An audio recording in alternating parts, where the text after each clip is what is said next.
And I'll hand you now over to Dr. Stacy Hackner. Thank you. Hi, it's me. I hope everyone can see the slides. Wait, hold on. Can everyone see the slides and can they see me? Everyone is muted. I'm just going to go for it. Hi, welcome to Epidemiology. This is going to be a very quick steam through quite a lot of history and also math. You didn't think you were going to be doing math on a Wednesday evening in quarantine, but you will, and it's very easy. And so I teach a kind of basic level epidemiology for the purposes of bioarchaeology. I'm a bioarchaeologist. I look at human remains in archaeological contexts, and you can ask me questions about that later, but we will go straight into the subject today. So what are we going to talk about? First, why you should care. I presume that a couple of weeks ago, nobody was really interested in epidemiology except for me. And so now I'm a little bit glad that everyone is now super keen on my favorite subject. So why you should care. Also, what is epidemiology? A few famous cases and some terms to know so that when you're reading the news, because I know everyone is very concerned about what's going on with coronavirus, you will be able to make sense of some of the statistics and some of the terms that you might see. And so I would like everyone to feel at the end of this a little bit less afraid, a little bit more empowered to read things that you might have thought were a little bit too complicated or make sense of varying numbers and statistics going on.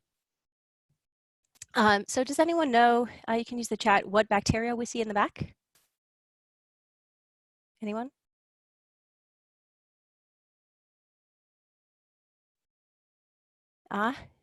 Jonathan has guessed E. coli.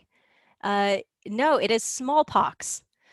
Smallpox was to date the only disease that has been completely eliminated by science, which I'll talk a bit more about at the end. Nope, sorry, you got it wrong. Sad for you. So, nope, I'm in the wrong window. So why you should care? So because COVID-19 is a new experience for everyone, it's not just new for you. I'm sure very few people are alive who remember the Spanish flu, which was the last big epidemic. And it can be difficult to interpret graphs and charts that are aimed at scientists and misinterpreted by politicians. So you want to know the risks to you and your loved ones. You want to be able to put this in a historic context to see how people have reacted before. And it's also good to know what to look for when you're reading articles. David, you can ask me questions later. Also, if you're a direct relative of mine, please hold your questions until the very end. So what is epidemiology? It's actually both a research methodology and a field. So you might hear it used in those different ways. And it's the study of how often specific diseases occur in different groups of people and why. So we want to know what's happening. We want to know where it's happening. We want to know who it's happening to. We want to find out disease in these particular people. So where is it distributed? Obviously, coronavirus started in Wuhan, China. Why did it start there? How did it spread? Where did it spread? How quickly did it spread? We want to know determinants, the risk factors, who is getting more sick and why, what proportions of the population or demographics are affected, and what can we do to help those people and keep them well. In living populations, epidemiologists suggest changes to implement for reducing disease transmission. So if we see something like people not washing their hands and handling food, and everyone who eats that food gets E. coli, then we know that there's something to do, like implementing a change, hand washing. I'm a big advocate of hand washing, love washing my hands. If everyone has nice chapped knuckles, that means you're doing it right. In past populations, it allows researchers to examine life history and societies. So we look at which periods in time had certain diseases, which ones were endemic, a term I'll talk about in a few slides, and when other things popped up. So if we see a lot of people in history dying from a certain disease, what caused that? Why is that happening at that particular period, and what does it mean about how societies interacted with each other, particularly trade routes? Those are really the way that things spread throughout history and today. Trade and travel. We also don't look at infectious disease only. Epidemiology looks at behaviors, genetics, and environmental factors behind the diseases. So you can do epidemiology of cancer, you can do epidemiology of gun violence. In this one, we're just going to look at infectious disease because that's the most relevant, and also it occurs in the short term. And so we tend to be afraid of it quite a lot more. So first, Jon Snow and the Broad Street Pump. Not this Jon Snow, this Jon Snow.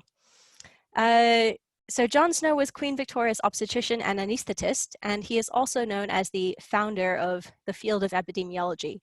So what he made, if you look at this illustration on the left, is a spot map. And that is a map with one or more dots for every house that was infected with cholera in the epidemic in London in 1854, and it's centered around Broad Street, now Broadwick Street. That's where the first veggie pret was, if anyone's been to the veggie pret. So outside they took it away for construction, but now it's been reinstated. The actual pump that led down to the well that had the contaminated water. So at the time that he was living, the leading belief was that disease was caused by miasma, or bad air, which is also where we get the term malaria. It's Italian for malaria, bad air. And so if there was a foul breeze, then that's how people contracted diseases. And I guess it depended on what kind of foul breeze, and also your particular humors, going back to humoral theory. The breeze would knock your humors out of balance and you would become ill. And in particular, he noticed that people were becoming ill in a very specific pattern. And he decided to find out what all of these people had in common, and it was that they were all drawing their water from a well. It was later found that this well was right next to an older cesspit that had started to leak, and it became contaminated. And so he, because he wasn't really living in the time period now with the germ theory of disease, it had, the idea of bacteria was only about a century old, or even less. And nobody believed him. Nobody believed that cholera was caused by these tiny, tiny microbes called bacteria. But still, the mayor at the time decided to break off the pump handle, and so people couldn't get the water from that pump. They had to go to further away adjacent pumps. And that epidemic at least was stopped. They did install the pump handle back within a year, and cholera continued to be a problem and continues to be a problem worldwide, but just not in places where we have good sanitation. Additionally, the problem of cholera and sewage wasn't really taken seriously because even though he was arguing that there was this fecal-oral route of transmission, so you could get it from contaminated human waste, it was apparently too disgusting for people to consider, which is interesting because this is a society where people just dump their poop out into the street and call it a day. So it was really only with the Great Stink, a wonderful time period in London's history when the smog combined with the smell of sewage being dumped into the Thames, that the Parliament took it seriously because they all had to leave town because the smell was too bad. And that's when they built the really rather nice series of sewers that London uses today. So we can see a couple of people around this time had the same sorts of ideas that epidemics and diseases were something that you could track and something that you could prevent. Because before that, people got sick and people died, and they didn't really know why, and nothing was a terribly effective remedy. So in the late 1700s, Edward Jenner he invented the smallpox vaccine, but he didn't really know why it worked. He just knew that milkmaids didn't get smallpox because they'd already been infected with cowpox. And so really he was kind of taking a gamble when he infected an 8-year-old boy with a smallpox wound. But it did work. And so we don't say that he's the founder of epidemiology because he was just kind of throwing spaghetti at the wall and seeing what stuck. Another person around the same time who gets a lot less recognition than Jon Snow is Ignaz Semmelweis, and he was a Hungarian physician working in Austria. In 1847, he proposed that there was a link between women dying shortly after childbirth and the doctors not washing their hands, again, hand washing, very important, after they had been to the dissecting room. And so he found that the midwives who delivered babies didn't infect the mothers. And so they had a lower death rate. So after he decided that all doctors in this clinic needed to wash their hands in a chlorine solution, he reduced the rate of childbed fever or puerperal fever from 18% to 2%, and then eventually to 0. So the graph on the left shows the time at which he instituted the chlorine hand washing and showing just how effective it was. Unfortunately, nobody really listened to him. They thought that because of the state of being a doctor, you were automatically clean and pure, and nothing you do could actually infect anyone. Others didn't believe him. In addition to, he was a Hungarian working in Austria, and they were having some political issues at the time. He was eventually dismissed, laughed out of the profession. He ended up being sent to an asylum where he died. So it's quite a sad story. But at the time, people still didn't believe that germs caused illness.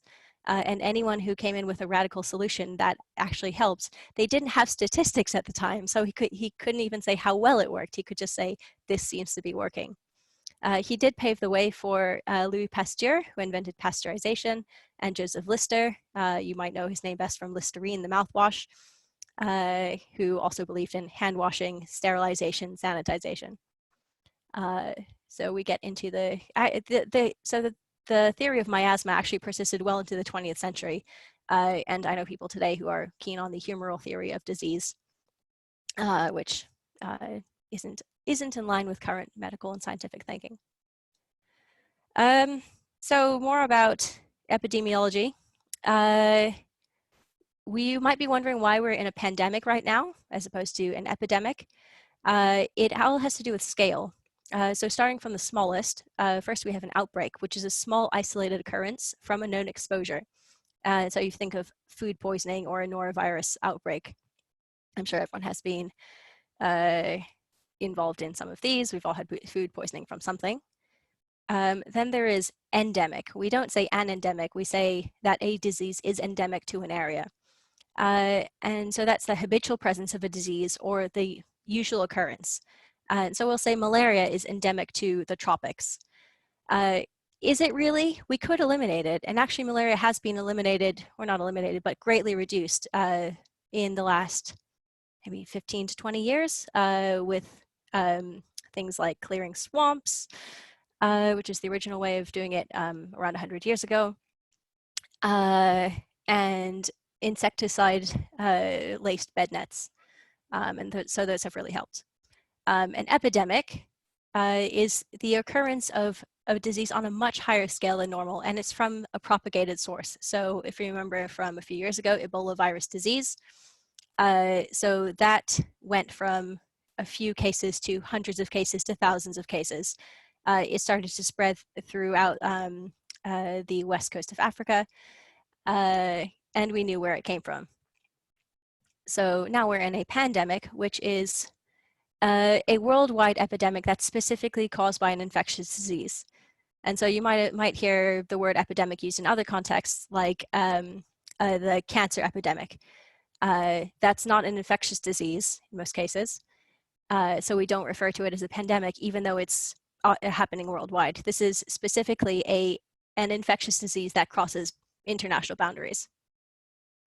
So the picture on the left, I think, is really interesting. When we're thinking of endemic and what is the regular or an expected amount of deaths. So this is London in 1952. This is, I guess, the 109 to Purley. This photo is taken at 10:30 in the morning because throughout the 1900s, London had these occasional periods of smog that was so thick and so dense that you couldn't see your hands and feet in front of you. People got lost, people ran under buses. This is a policeman actually leading a bus because the bus doesn't know where the street is. And so it was called the Great Smog. And there were 12,000 excess deaths. So this is an important phrase, excess deaths, above what would normally be expected for the 3 months between December and February 1953. And because of that, when they realized that too many people were dying than they had expected to die in that period, they changed the legislation that resulted in the Clean Air Act of 1956. So that's a really good example of a public health intervention that responds to epidemiological survey. So we also want to talk about some terminology for groups. So usually observations can only be made on a study sample, which is selected in some way from the target population. So in my own work, we call it an assemblage. It's very, very difficult to do things with a whole population. As you'll be finding with any statistics about coronavirus, they range from differing by a few hundred to a few 100,000. I looked at the most recent case rate this morning. The WHO said it was around 400,000, and the Johns Hopkins calculator said it was 385,000. So it depends what population you're looking at. You have to define your size. Then we would subdivide that into the assemblage, those available for study, so maybe who responds to their little coronavirus symptom alert, and also the study sample, so who's chosen to take part. Maybe not everybody has filled in their survey correctly and their data can't be used. Who's included in disease statistics? So let's think about everyone in the country, and now only a subset who's on the census, who's excluded. So refugees, migrants, temporary workers, undocumented people. I don't think I'm not on the UK census because I haven't been here long enough. Smaller than that, who's registered with a GP? A much smaller percentage of than the total. And also, who gets tested for a particular condition at the GP. And so for this, when you're looking at things like coronavirus, there might be thousands or hundreds of thousands more people than they're actually affected because they haven't been reported anywhere. That maybe they don't know they're sick, maybe they are asymptomatic, maybe they think they're sick with something else. So I think my favorite example is the statistic of when I started uni. They said 1 in 5 uni students has chlamydia. You could have chlamydia. And 1 in 5 is quite a lot, 20%.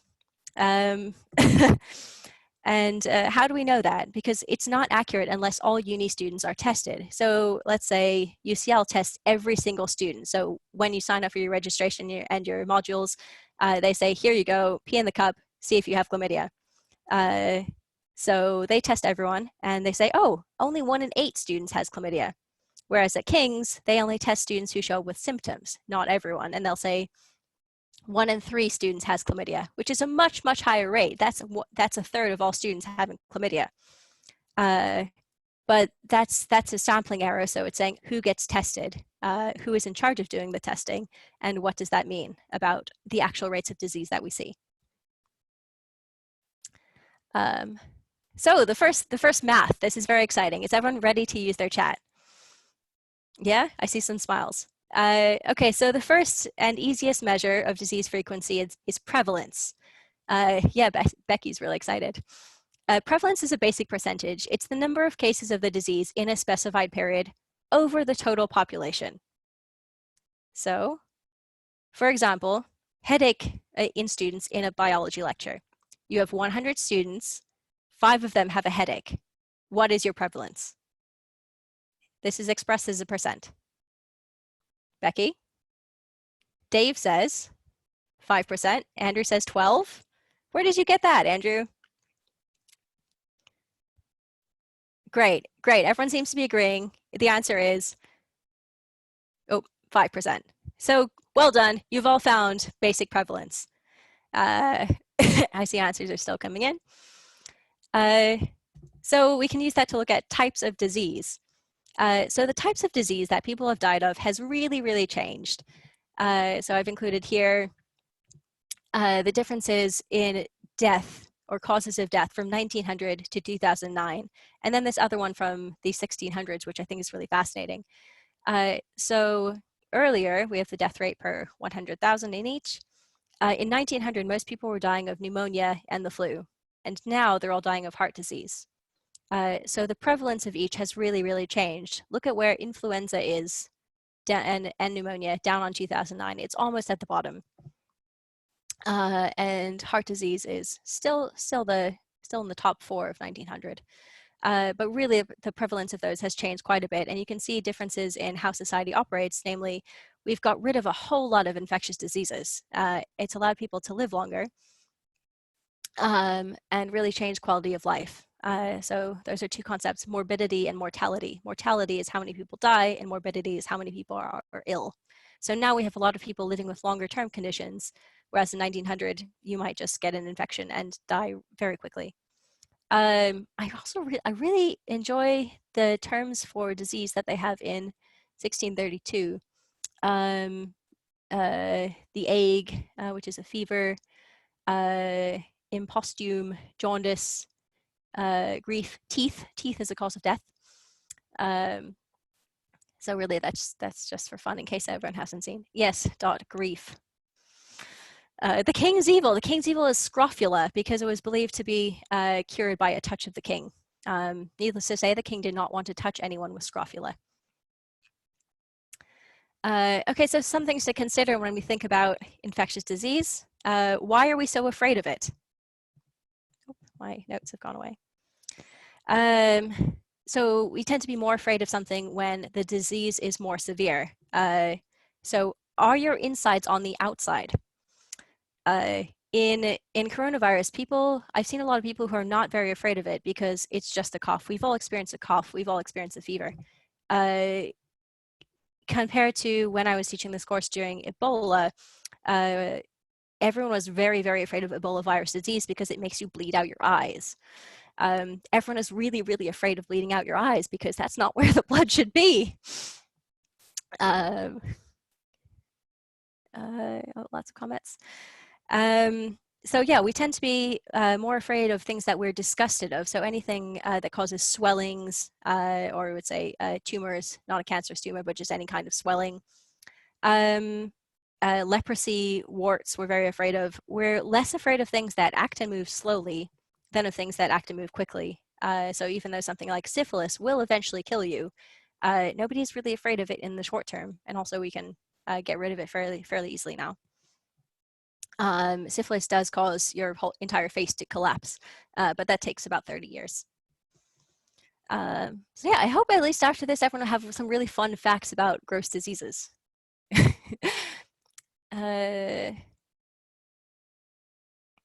So the incubation period, I've heard a lot of people wondering what the incubation period is for coronavirus and in general. So it is the period in between which you contract the disease and start to show symptoms. During that time, you are infectious, but you might not know it, which is really, really dangerous. And so something with a very short incubation time is serious for some reasons, and with a long incubation period is serious for different reasons, depending on the severity of the disease. Here's the incubation period for a couple of different diseases. So for the flu, it's very short. For things like mononucleosis, which is glandular fever, quite long. And hepatitis B, probably the longest of all of these common diseases. This is actually a chart from the 1960s, which is why it still shows smallpox. So here's the incubation period for salmonella. This is one outbreak at a medical conference in Wales in 1986. So this is a classic curve for something called a single exposure outbreak, typical in case of food poisoning, where everyone ate the salad, then everyone got sick. It's much harder to do a chart like this for coronavirus or for any kind of flu because people are still moving around. And so you see the main onset of symptoms happen within 16 hours. With coronavirus, they say, I think up to 3 days. I'm not a coronavirus expert, so please don't ask me questions on it. I'm only using it to illustrate the other, I think, more interesting cases. So measuring disease frequency, risk. Risk is the probability that an event will occur. Here's more math. Everyone get ready. So risk is the same as another number called attack rate. The number at risk who developed the disease over the total number at risk. Oh, I think this is actually, I'm sorry, you can't weigh in on this one because the answer is on my slide. So this is salmonella at a buffet lunch. The population at risk is 200, the people who ate the lettuce, not everyone who was at the buffet lunch. and you have 150 cases of salmonella. So for that, your attack rate is 150 over 200 or 75%. So this measures who has been exposed and who becomes ill. So because some people who are exposed will not become ill.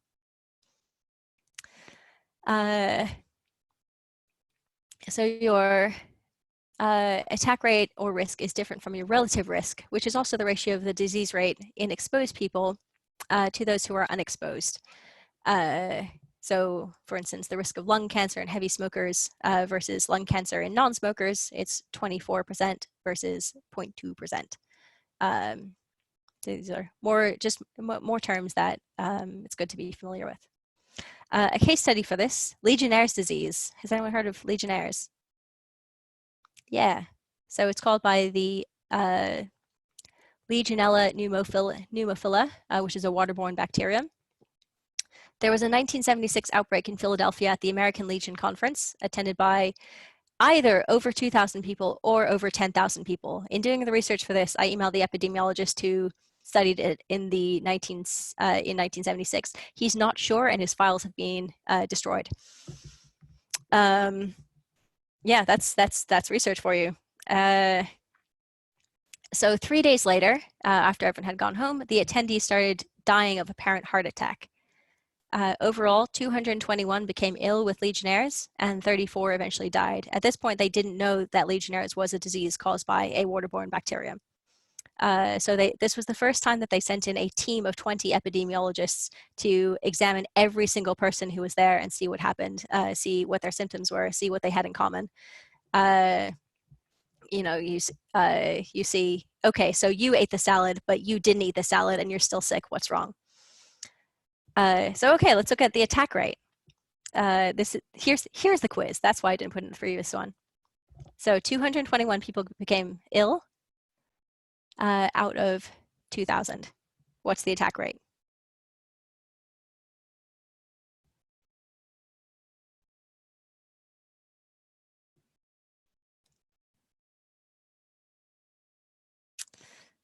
Yes, yeah, I'm getting a lot of the same answers. Great, it is 11.05%. That is the attack rate. So Legionella was eventually found in the water tank for the hotel's air conditioning system. So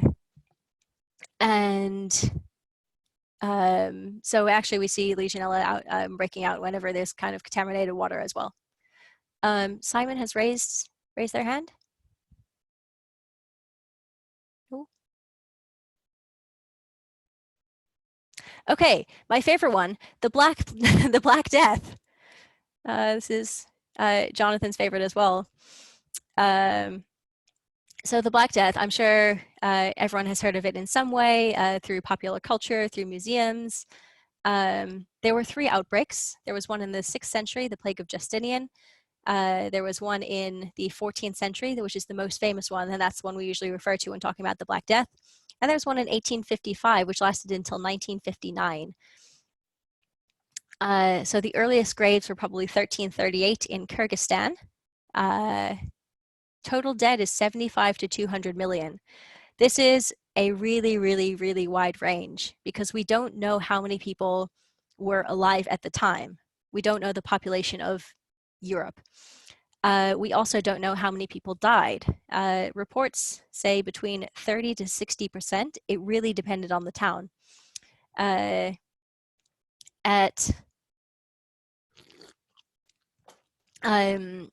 Especially in England, which is the cases that are easiest for us English speakers to be familiar with. It was between the Domesday Book in 1066 and the start of the poll tax. So we don't know how many people lived in each town. We don't know how many people lived in London. So what they kind of estimated backwards from is looking at the number of clergy who were dead, because there are decent records of the clergy, and found that it was between 30 and 60%. Also, so the next slide is going to have human remains on it, but they're skeletons. Plague was found to be caused by Yersinia pestis, and there are actually 3 different varieties: septicemic, pneumonic, and bubonic. Bubonic is the one that causes the big kind of swellings that turn black and cause death. But we in Europe tend to only teach about the European consequences. However, according to reports from around the world, India was depopulated. Tartary, Mesopotamia, Syria, Armenia were covered with dead bodies. So probably 25 million people from that region that may or may not be counted in that 75 to 200. Europe had probably suffered more because they'd had a series of famines in the 1330s that weakened or killed a number of people before the plague even hit. Because they believed in miasma, they didn't know where it was coming from. We now know that it was caused by rats carrying the oriental flea that you can see up at the top right with a Yersinia pestis bacteria in its gut. However, it originally came from marmots. So this is a really good example of an animal origin or a zoonotic disease. It jumped species when the marmots came into contact with rats, probably in Kyrgyzstan in Central Asia, and then transferred from there to humans. Didn't Ibn Sina find out it was from fleas? Probably. Yes, actually, medicine in the Arab world was much, much better than medicine in Europe at the time, although the reports from there still, they didn't have any cure for it. They just reported mass death. Yes, Andre, it was rats. Sorry, Vicky, bears. Can't tell if you're being funny, got the date wrong, or actually hundreds of years old. I don't understand, but I will come back to it. I also found this great plague remedy. Oh, marmots, the cute little fluffy animals. They live on the steppes of Asia. So this plague remedy, take a great onion, hollow it, put in a fig and rue, cut small, and a dram of Venice treacle, put it close stuffed in wet paper, then roasted in the embers. Apply it hot under the tumor. Lay 3, 4, one after the other, so put them concurrently, and let it lie 3 hours. This did not help. Despite this remedy not actually working, the only medical advance they did make was this discovery of the incubation period. So Italian officials in 1377 made foreign ships coming into Genoa to trade quarantine themselves for 40 days. And quarantine comes from the Italian word 40 giorni, 40 days. Because at that point, everyone on the ship either would not have the plague or the people with plague would have died. Yes, indeed, like Lent. So another term, case fatality rate. Sorry, I put my chat in front of my screen. So case fatality rate is the proportion of deaths from a certain disease compared to the total number of people diagnosed with the disease for a certain period of time. CFR can only be considered final when all the cases have been resolved, either died or recovered. And currently, the case fatality rate for bubonic plague is 11% if it's treated. If it's untreated, it's 80%. Pneumotic plague, so 80 to 90% or 8 to 90%. It's very, very, very deadly. And septicemic plague, if it's not treated, it is 100% fatal. Plague still does pop up occasionally. It lives in prairie dogs out in the western US and occasional other places scattered around the world. So people do get it. But now if you're treated with antibiotics relatively quickly, then people do survive. So there's a lot about case fatality rate of coronavirus. They say it's between 1 and 3%. We won't know until it's over whether it's actually higher or lower than that. So here's a great case study. The village of Eyam. Has anyone been to Eyam? It's a really lovely village in Derbyshire in the Peak District. They were infected with plague in the third round in 1665, which is called the Great Plague of London. Yes, it is near Sheffield. I really wanted to go hiking with there earlier this year, but we went to somewhere else instead. I can't remember. So a tailor came back from London with a plague-infected bolt of cloth. So this bolt of cloth had fleas in it. The fleas started to bite people, and Eyam decided to take the radical step at that time to quarantine themselves. So they said, until the plague is done moving through all the people of Eyam, No one is allowed in and no one is allowed out. So they successfully quarantined themselves for 14 months. The rest of the Peak District was relatively unaffected by the plague. Outsiders would leave food at a well, and the Eam villagers left coins in vinegar because they had an idea that that would clean them, which is really, really forward thinking. So 260 people died out of the 700 to 900 villagers. What is the case fatality rate? Fingers at the ready. I know, fleas, terrible. Yeah, yeah. Someone guessed 33, 30, 33. Yes, yes, all of the question marks are good. It's between 28 to 37% because we don't know how many villagers there were to start off with. Either way, it was around a third of the village. Yeah, fleas in London are also bad. So something that's coming up is the importance of clarity. I think I'm going to go quickly through these. A good epidemiologist always carries a denominator in their pocket. We need to know the numbers. We need to know the total number of the people that we're looking at. Otherwise, we don't have any basis to make a percentage. So another disease frequency is incidence, which is the number of new cases that occur in a population during a specified period. And so this is what you'll see in terms of 1,000, 10,000, etc. So you'll say, you know, this attacks or this affects 2 in 10,000. So again, a quiz. We're looking at measles in Sheffield in 2004 for the incidence. And it's important that it's only in 1 year. For incidence, you need to define the time period. So you have 500,000 people in Sheffield and 100 new cases. What is the incidence?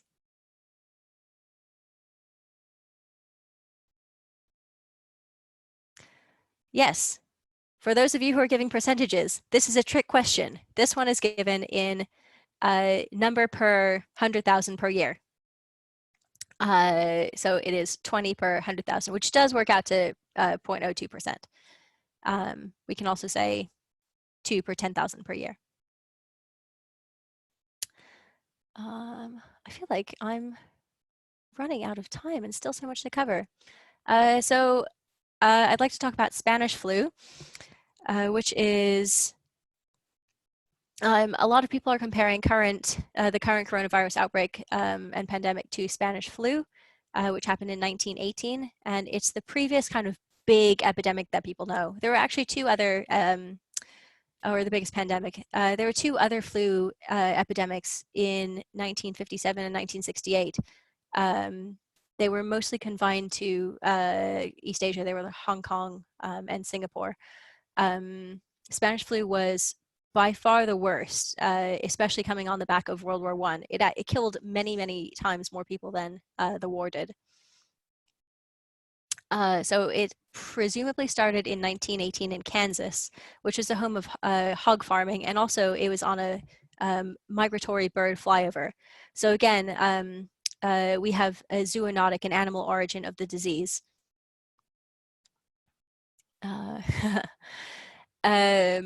And so whenever we get kind of a lot of animals mixing and animals in contact with humans, then there's the possibility for cross-infection. 30 to 50 feral hogs.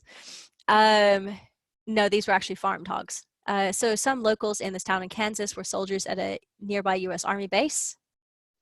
The problem with Spanish flu and what made it so deadly is that it affected the lower lungs as well as the upper respiratory tract, which led to viral and bacterial pneumonias, and it made it much worse than other flus that people knew. So it started to affect these soldiers who were then deployed and then infected other soldiers with this H1N1. So you might have heard of H1N1. We had an epidemic a few years ago. It did kill 1 million people. Why is it called Spanish flu? It was originally called 3-day fever, but there was a lot of media suppression. They didn't want it to be known that all these soldiers who were returning home and spreading this virus. so it was kept hush-hush in a lot of places except for in Spain, which decided to publish that there's a problem going on. And so everyone's thought, oh no, it's coming out of Spain, we'll call it the Spanish flu. Similar to how syphilis in various countries was called the French pox, the English pox, the Spanish pox, and the Italian pox, because we all just want to name things after whoever we don't like. So it was different from the usual flus or from the influenza that we know in the demographics affected. It did primarily affect young, healthy people, like the soldiers who had been fighting in the war. And because of this combination of viral and bacterial pneumonias, what happened was they would suffer from a cytokine storm where the immune system kind of just goes crazy and starts to send everything into overdrive. So it was really, really scary because it didn't affect the old and the sick as much and young. There were probably 2 waves of it. The second was much more virulent. So this is also something to watch out for. When diseases keep recurring, and people do build up immunity, but then viruses change very, very frequently. And so people can be reinfected. It killed 50 to 100 million people in 15 months, which is a lot. It's more than AIDS has killed in 40 years. And it's probably more than, it's definitely more than the 3rd wave of bubonic plague, the one that started in the 1850s. So with that, we can look at mortality, which is the incidence of death from a disease irrespective of time. It's the percentage of people who die from a certain disease over everyone. If it's a rare cause of death, it'll have a very low mortality rate, and common causes have a high mortality rate. So things like rabies has a really, really low mortality rate, except that the case fatality rate is exceedingly high. Rabies has 100% fatality rate untreated, but at least in the UK, it has a 0% mortality because nobody gets rabies in the UK. Okay, fingers ready. So for mortality, we have total deaths from the disease over the population. Measles in Sheffield in 2004. Sorry to pick on Sheffield, everyone who's from there. Oh, sorry, to get back to Emily. It's called Spanish flu because the first media reports about it were from Spain. So yes, so we have 100 over 500,000. Exactly, it is. This one is not per year because we do specify the year. So it's 0.02%. Yes, you were thinking on the right track, but different ratio. Yes. So also let's look at the difference between mortality rate and case fatality rate. They are different. So for mortality rate, we want to see only the number of deaths, and that's over the whole population. Whereas case fatality rate is the number of deaths over the people who have the disease, not over everyone. So case fatality rate will often be higher than mortality. Don't let that scare you. Just look at, if you're reading a news article, see which one they're talking about.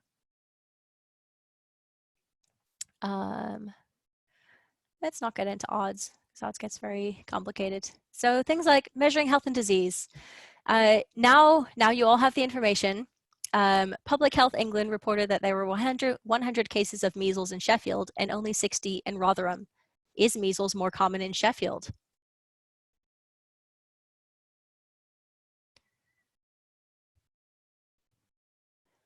Yes, Suzanne, you should be interested in case fatality. Yes, yes, everyone is succeeding. I'm so proud of everyone. It depends on the population. Rotherham is much smaller than Sheffield, so we would expect lower cases. So you need to know the denominator. So that's how many people in each town. You need to know who's a temporary or a permanent resident. And where do you define them? So as we saw in this map, who's going to which hospitals? If you live in Rotherham, maybe you want to go to Sheffield because it's a bigger hospital. Maybe if you're in Sheffield, you think there's lower queues in Rotherham. The time period, also the reporting system. So who's diagnosing them? Another one, this is my favorite. A study reported that most hang gliding accidents occurred between 2 p.m. and 4 p.m. and recommended that flights be suspended between those times. Was that sensible?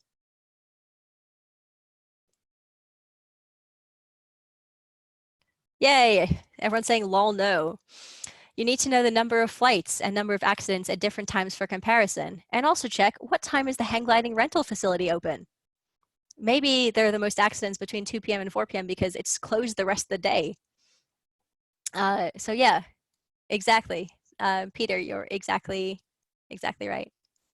Kind of to summarize, what do infectious disease epidemics have in common? Usually an animal origin. Novelty. The ones that tend to kill a lot of people are new diseases because we don't know how they work. We don't have immunity to them. And there's both intellectual and biological confusion. They are very widespread around the globe. They're difficult to contain. That's a problem we're having now with people not sticking to quarantine. They all will require some form of quarantine. And the response often needed is very draconian. Hopefully that can happen in a democratic way, like it did in Eam, and not like it did in the city of Kaffa, where they threw infected plague bodies over the walls. Also, have to say the worst epidemic of all is the North American genocide, which happened between 1492 and 1620, and it killed probably 90% of the population.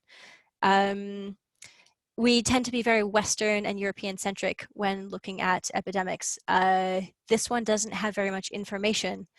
Yeah, April. Okay, bye everyone, I have to leave.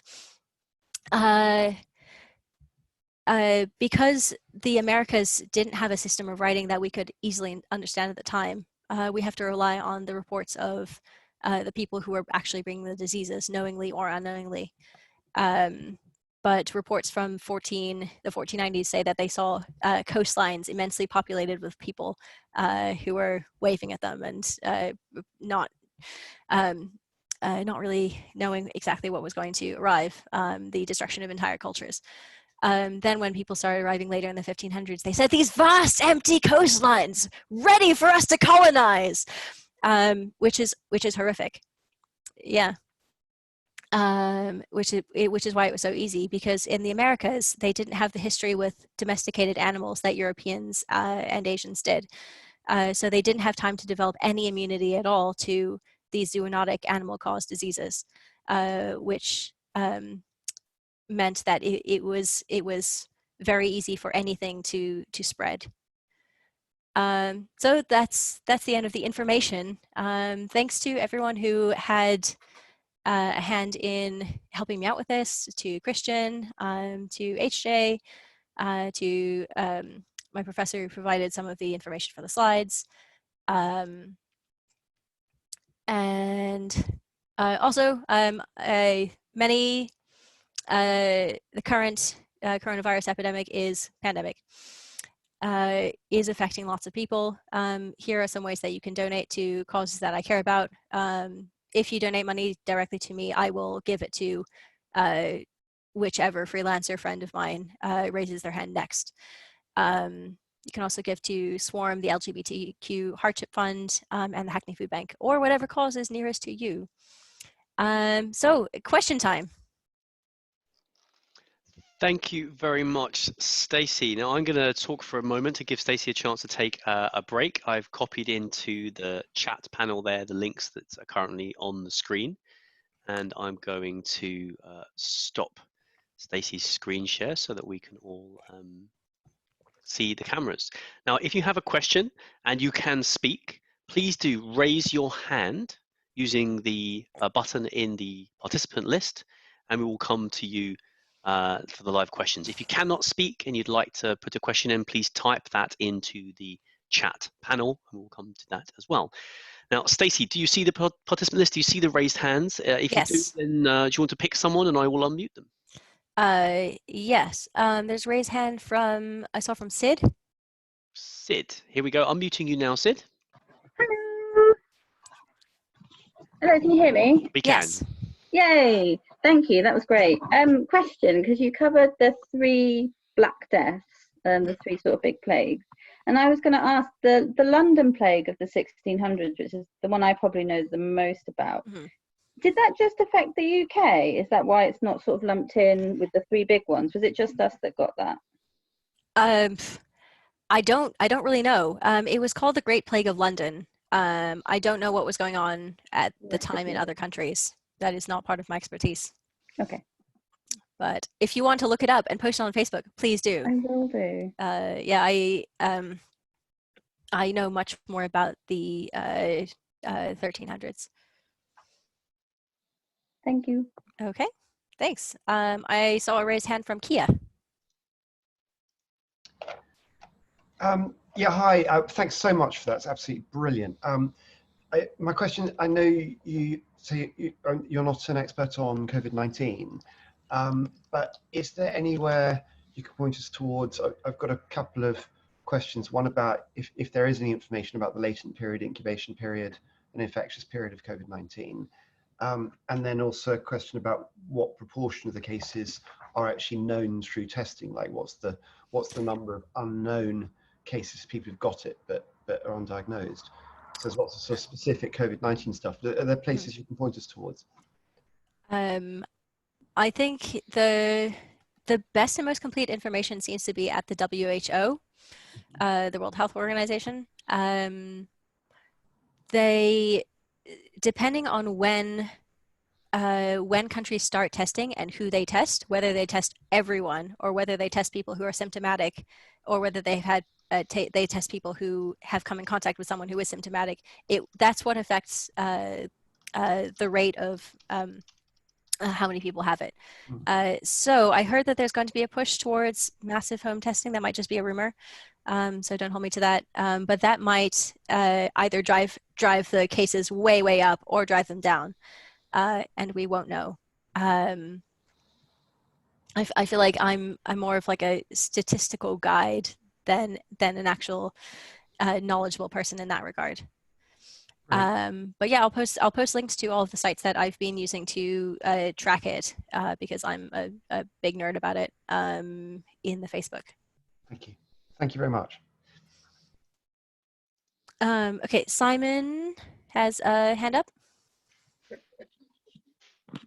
Hi, can you hear me? Yes, you're very quiet.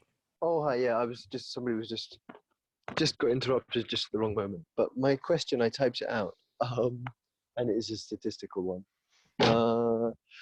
So when you see statistics like the risk for people with diabetes, for example, but then you also see risk like according to age, and then you might see risk according to gender. How do you combine those different factors to get a kind of unique reading for yourself? Do you see what I'm saying? Yeah, with very, very complicated maths. Okay. That's not my strong point at all. Yeah, so we can develop lots of kind of intersecting matrices to see what the different comorbidity risk factors are. Because I work in bioarchaeology, I only work with people who are already dead. So it makes it a lot easier for me. And also infinitely less helpful to all of my friends. The general advice is if you have even one of the risk factors, you should stay inside, self-isolate. Yeah, of course. I've been isolating for the last, Great. Yeah. Great. I hope this has brought you some information out of your It boredom. has. It's maybe nearly 2 weeks now, and I was isolating on my birthday. So anyway. But hey, yeah, happy birthday. So but much. Yes, the answer is a lot of maths. Go with the biggest one then, and it's complicated. Yeah. Okay then. Thank you. Okay. Oh, Georgia has a hand up.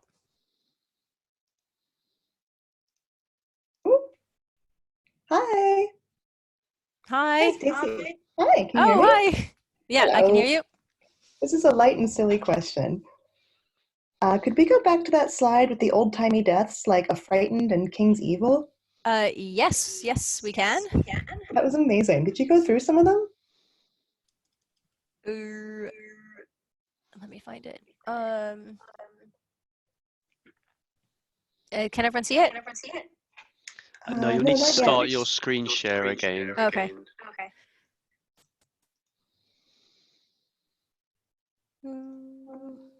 So let me do it. I've got it. I can figure it out.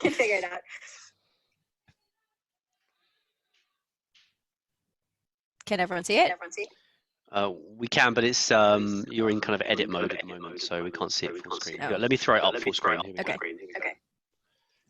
We're getting some echo from your microphone, Georgia. Oh, sorry, I should unmute again.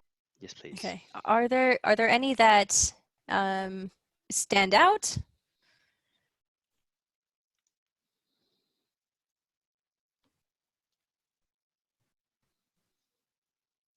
Hello? I think I may need to unmute Georgia again. Hi, can you hear me now? Yeah. There are quite a few of them with really fun names, like Murthered.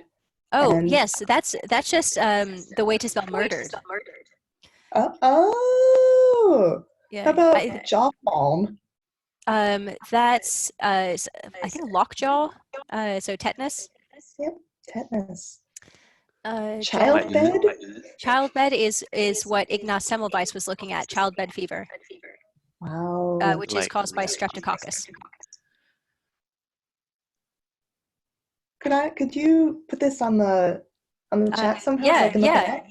This is great. It was going around Reddit a few months ago, and it was just fantastic. Wow, it's amazing. There's also various accidents, which is not a lot of accidents happening to one person, but it's everyone who suffered accidents all together in one statistic. What's Quincy?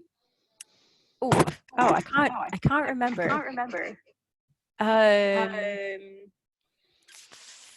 It's not a fainting sickness, I think. I can't remember that one. I'm really Georgia, impressed I'm with 40 going sorry. to mute you again. We're getting lots of echo from your microphone, I'm afraid. That's all right. Bye. Okay, so who had a hand up next? Cameron has a hand up. Cameron, you're live. Are you there, Cameron? We can just hear you typing. Okay, Cameron is not speaking to us. Oh, Okay. what do you think caused miasma theory to last till the 20th century? How did that affect the response to the Spanish flu?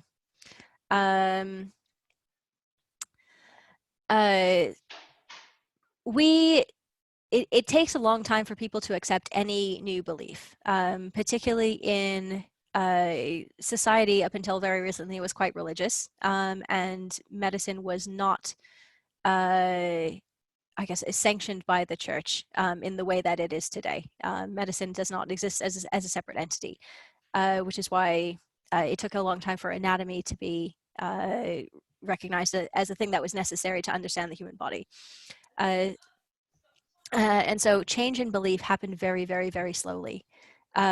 Discoveries also happened very slowly. And when someone tried to propagate their new scientific knowledge through publication, it didn't get very far in society.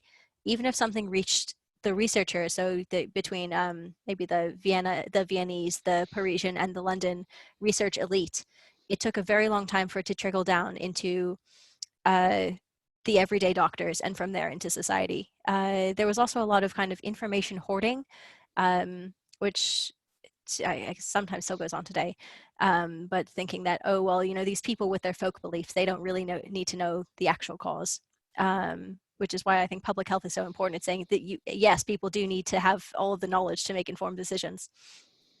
And because miasma theory was around for a good 500 to 1,000 years, if not longer. And it takes a long time for that to go away. So I think it affected the response to the Spanish flu in that they didn't outright identify the bacteria in a lot of cases, and particularly that it was a new strain that came from hogs and birds. I think that wasn't something they knew at the time. That was reconstructed based on DNA evidence. You can read more about that in John Barry's book, The Great Influenza.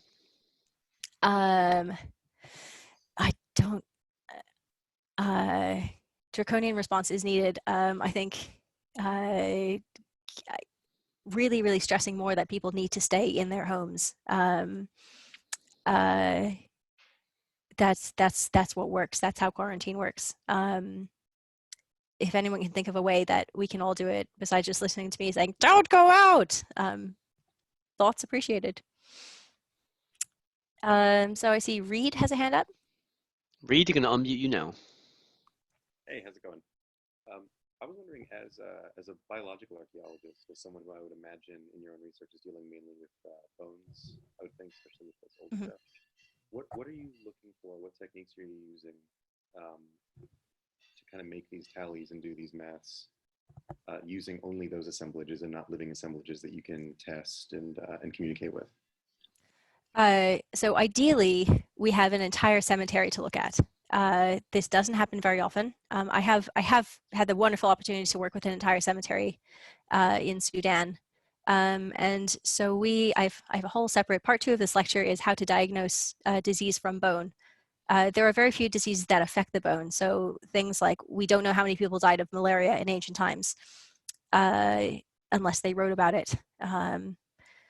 We don't know how many people died of the flu because it doesn't leave marks on the skeleton. So I build a mortality profile that's similar to the mortality profile that you saw the 1900 versus 2000 and 1632, but only of the illnesses that we can tell. A lot of them we can't. The preservation is not good enough, or there is no evidence, or they died of something that affected them very quickly. So there's a whole lot of unknowns, which is why whenever someone discovers, a leper cemetery or a cemetery full of people who had syphilis, which isn't necessarily the thing that killed them, it was just something that they had for a long time, then it's very, very exciting. Someone actually, I can't remember who, did an analysis of syphilitic skeletons to see the mercury content, to see if they're doing mercury treatment, which was a really fascinating study. Found that it was no higher than normal, but that might have been soil contamination. Whenever someone finds the oldest case of cancer in a country, that's really great. I've done a lot of work on just accident and injury. But yeah, is that answering?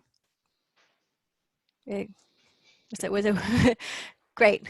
Oh, you're on mute now, but okay. Also, I realize it's after 7, so if anyone has to go, Christian, how are we for time? We can go for another 5 minutes or so, Okay. and then I need to go and have my dinner. Cool. Me too. Hannah, you have a hand up. Cool. Thank you so much, Stacey. That was great. Thanks. I arrived a bit late, but I'm definitely going to rewatch the recording. I actually do have a question about where the recording is going to go, but I also have another question. The recording will be posted on the Facebook event, and I'll share it with Stacey, since she might share that around more widely as well. Cool. Yeah, I'm definitely going to show it to my housemates because it's super interesting. I was just wondering about this thing about fatality rates and the difference between looking at fatality rates like across a whole population versus just who it is that's actually infected. I don't know if they have different names. I can't remember, but I was just wondering in terms of, sorry to bring it back to this, but in terms of COVID-19, this like 2% figure, is that like across the whole population, or is that in terms of who is infected? Yes, so that's, if you go back to the beginning, that's case fatality rate. And so that's how many people who are infected will die of it, which is different from mortality in the mortality rate. And that says how many people die of it in all of society. So there's a slide and you can do your own calculations. Sorry, I missed the beginning. Sorry. That's okay. All right, yeah, cool. Okay, cool. Okay, Christina.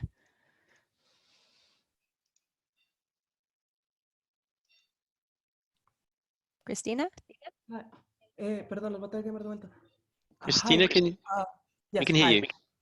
I was wondering, going back to the slides about the Black Plague, you went through the statistics regarding deaths and how many people were infected and all of that. I was wondering, were those statistics about the whole 3 instances, or is it just the big one in the 14th century? Oh, just the one in the 14th century.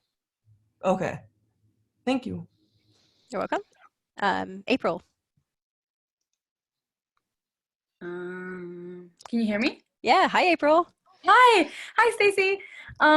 I wanted to know how we know which diseases will be able to be contracted again. Like, how are we sure that with some we're going to be immune to it, like the chicken pox, and how others were able to just pick it up again and again, however many times it comes around? Ooh. Difficult question. Depends on the disease. Also, everyone, April has seen this lecture in its original incarnation. So some things like, you can get a cold multiple times, but a cold is actually a different disease every time you get it. So you don't build, and you build immunity to that cold, but then you give it to your friend and then it mutates and then it comes back to you 3 weeks later. For some things, so vaccines are always the best way to get immunity. You get immunity for life. So measles. Oh, I didn't talk about smallpox, about how in 1980 we eliminated smallpox. That's a whole other lecture. Yeah, I think since I'm not a virologist, I think the best way to describe it is how often it mutates, how infectious it is, and whether we develop herd immunity to it through vaccination. Okay. But yeah, also about the flu and flu vaccines that your immunity only lasts for a certain period of time, depending on the disease. And so for a flu, like you can get a flu this year and then you're protected from that same flu, but your immune system will kind of have forgotten it by this time next year and you can get the same flu again. So potentially also how strong your immune reaction is to how severe the disease is. Okay. I just wanted to, I didn't know if it was like specific on a person, if it was specific on the disease, if it's specific on like how fast modern medicine can come up with something that'll like blanket everybody. I didn't know, but yeah, just like, vaccines, more vaccines. Everyone vaccinate everyone all the time. Also, like, I got shingles because I had chickenpox as a child. Like, there's a shingles vaccine. Get the shingles vaccine. Okay. Thank you. Okay. Yeah. Thanks, everyone. Thanks for tuning in. Thank you all so much. I want to say a huge thanks to Lexi, who stepped up to do our closed captions last minute. Lexi, you are amazing. We love you. Thank you so much for making this accessible. We really appreciate it. And thank you to all of you for your attendance and your participation. Most of all, thank you, Stacy, for an amazing, fascinating lecture. Hopefully we can bring some more of your fascinating insights to your loving audience in the future. So thank you all very much. I'm going to end the meeting now, and we'll see you all again for other online events. Keep an eye on the internet for more of these coming along, and we'll see you in the future. Thanks. Okay, bye. Bye.